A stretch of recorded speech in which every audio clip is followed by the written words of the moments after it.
Curry ಎಲ್ಲರಿಗೂ ಒಂದು ವಿಷಯ ಹೇಳಕ್ಕೆ ಇಷ್ಟಪಡ್ತೀನಿ. ಏನಪ್ಪ ಅಂದ್ರೆ, ಈಗ ಒಂದು ಮನುಷ್ಯ ಕೆಟ್ಟ ಟೈಮ್ ಐತಿ ಮತ್ತು ಜೈಲ್ನಾಗ ಅದಾನ ಅಂತಂದ್ರೆ ಹೊರಗೆ ಅವ್ರ ಬಗ್ಗೆ ಕೆಟ್ಟದಾಗಿ ಮಾತಾಡೋರು ಭಾಳ ಜನ. ಅಂಥದ್ರಾಗ ನಮ್ಮ ರವಿಚಂದ್ರನ್ ಸರ್ ಏನು ಹೇಳ್ತಾರೆ ಅಂತಂದ್ರೆ, ದರ್ಶನ್ ಸರ್ ಆ್ಯಕ್ಚುಲಿ ಹೊರಗೆ ಬರ್ಬೇಕು. ಯಾಕಂದ್ರೆ ಅವ್ರು ಹೊರಗೆ ಬಂದ್ರೆ ಎಷ್ಟೋ ಜನಕ್ಕೆ ಕಲಾವಿದರಿಗಾತ ಟೆಕ್ನಿಷಿಯನ್ಸ್ಗಾತ ಪ್ರಾಪರಾಗಿ ವರ್ಕ್ ಸಿಗ್ತೈತಿ. ಅದ್ರ ಜೊತೆ ನೀಟಾಗಿ ಅವ್ರಿಗೆ ಪೇಮೆಂಟ್ ಸಿಗ್ತೈತಿ. ಇವನ್ ನಾನು ಏನರ ಅವ್ರ ಫಾದರ್ ರೋಲ್ ಮಾಡಿದ್ರೆ, ಆ್ಯಸ್ ಅ ದರ್ಶನ್ ಸರ್ ಅವ್ರ ಫಾದರ್ ರೋಲ್ ಮಾಡಿದ್ರೆ ರವಿಚಂದ್ರನ್ ಸರ್ ನನಗೆ ಒಂದು 50 ಲಕ್ಷ ಕೊಡ್ತಿದ್ರು ಅಂತಂದು ಹೇಳ್ಕೊತಾರಂದ್ರೆ ಎಷ್ಟು ಗ್ರೇಟ್ ನೋಡ್ರಿ. ಅಂದ್ರೆ ಈಗ ಇಲ್ಲಿ ಯಾರು ಗ್ರೇಟ್ ಅನ್ನೋದು ನಂಗೆ ಕನ್ಫ್ಯೂಷನ್ ಐತಿ. ಬಿಕಾಸ್ ಎನ್ ವೀರಸ್ವಾಮಿ ಅಂತಂದು ಒಂದು ದೊಡ್ಡ ಪ್ರೊಡ್ಯೂಸರ್ ಮಗ. ಆಗಿನ ಟೈಮ್ನಾಗ ಅಮಿತಾಬ್ ಬಚ್ಚನ್ ಸರ್ಗೆಲ್ಲ ಒಂದು ಮೂವಿ ಪ್ರೊಡ್ಯೂಸ್ ಮಾಡಿದ್ದ ಪ್ರೊಡ್ಯೂಸರ್ ಅವರು. ಲೈಕ್ ಫೈನಾನ್ಷಿಯಲಿ ಅಷ್ಟು ಸ್ಟ್ರಾಂಗ್ ಇರೋ ಒಂದು ಫ್ಯಾಮ್ಲಿ. ಈವನ್ ರವಿಚಂದ್ರನ್ ಸರ್ ಬರೀ 1 CR ಮೂವಿ, ಆ ಟೈಮ್ನಾಗ 1 CR ಇರೋ ಮೂವಿ 10 CR ಹಾಕಿ ಮಾಡುವಂಥ ಕೆಪಾಸಿಟಿ ಇರೋ ಒಂದು ಪ್ರೊಡ್ಯೂಸರ್, ಆ್ಯಕ್ಟರ್, ಡೈರೆಕ್ಟರ್.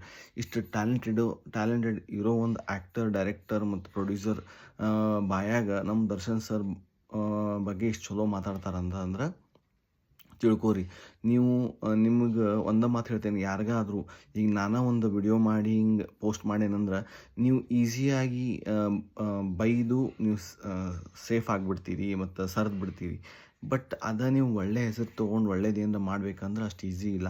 ದಯವಿಟ್ಟು ಯಾರಿಗೇ ಆಗಲಿ ಏನೇ ಆಗಲಿ ಬ್ಯಾಡ್ ಕಮೆಂಟ್ಸ್ ಮಾಡುವಾಗ ದಯವಿಟ್ಟು ಯೋಚನೆ ಮಾಡಿ ಕಮೆಂಟ್ ಮಾಡಿರಿ. ಬಿಕಾಸ್ ನಿಮ್ಮದೊಂದು ಬ್ಯಾಡ್ ಕಮೆಂಟ್ಲಿ ಎಲ್ಲೆಲ್ಲಿ ಹೋಗಿ ಏನೇನು ಎಫೆಕ್ಟ್ ಆಗುತ್ತೋ ಗೊತ್ತಿಲ್ಲ, ಯಾರಿಗಾರ ಎಫೆಕ್ಟ್ ಆಗುತ್ತೋ ಗೊತ್ತಿಲ್ಲ.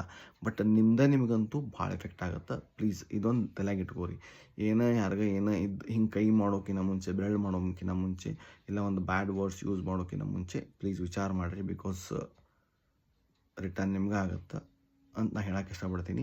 ಸೊ ನೋಡಿದವರು ಏನು ಹೇಳ್ತೀರಿ ಇದ್ರ ಬಗ್ಗೆ, ನಾ ಹೇಳಿದ ಬಗ್ಗೆ ಏನು ಅನ್ಸೈತಿ ದಯವಿಟ್ಟು ಲೈಕ್ ಮಾಡಿರಿ, ಕಮೆಂಟ್ ಮಾಡಿರಿ, ಶೇರ್ ಮಾಡಿರಿ, ಫಾಲೋ ಮಾಡಿರಿ, ಹಂಗೆ ಸಬ್ಸ್ಕ್ರೈಬ್ ಮಾಡಿರಿ. ಹಂಗೆ ಕಮೆಂಟ್ ಒಳಗೆ ನೀವು ನಂಗೆ ಪ್ರಾಪರಾಗಿ ನನಗೆ ಏನನ್ನೋದು ಹೇಳ್ರಿ. ಮಸ್ತಾಗಿ ಇನ್ನೂ ವೀಡಿಯೋಸ್ ಮಾಡೋಕ್ಕೆ ಟ್ರೈ ಮಾಡ್ತೀನಿ. ಬಿಕಾಸ್ ನನಗೊಂದು ಟಾಸ್ಕ್ ಐತಿ. ಇನ್ನೊಂದು ಮಂತ್ ಒಳಗೆ ನಾನು ಏನಿಲ್ಲ ಅಂದರೂ ನಂದು ಒಂದು ಚಾನಲ್ ಮಾನಿಟೈಸ್ ಆಗಬೇಕಂತಂದು. ಇದು ಮಾರ್ಚ್ ಏಪ್ರಿಲ್ ಒಳಗೆ ನಂದು ಮಾನಿಟೈಸ್ ಆಗಬೇಕಂತ ಐತಿ. ಸೊ ದಯವಿಟ್ಟು ಸಪೋರ್ಟ್ ಮಾಡಿರಿ. Thank you so much. Bye, take care, love you all.